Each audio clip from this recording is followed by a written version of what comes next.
isang fast food chain sa loob ng mall sa Bacoor, Cavite. Nangyari ito bago pa man magbukas ang mall. Nagpapatrol Weng Hidalgo.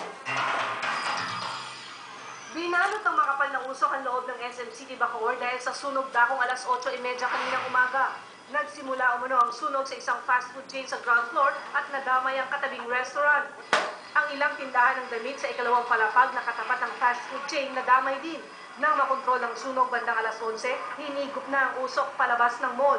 Dito na nakaikot ang mga bumbero para tumbukin ang pinagmulan ng apoy at suriin ang kabuuan ng mall. Umano po doon sa air duct system so mahirap talaga pong natin yun, iapula dahil akit po yung convection na sinasabi po natin. Hindi na kami pinapasok ng guard. Sabi nga po may sunog nga lang po. Bagamat hindi pa makapasok ang mga empleyado, nagpasalamat sila na hindi mall hours naganap ang sunog dahil pag nagkataon, maaaring nagkagulo dahil sa dami ng tao. We apologize dun sa mga na-cause na inconvenience sa mga shoppers natin o sa ano. Pero we're trying our best na maayos naman to sa as soon as possible.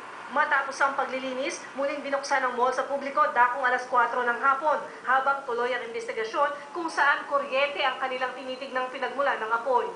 Weng Hidalgo, Patrol ng Pilipino, Bacoor, Cavite.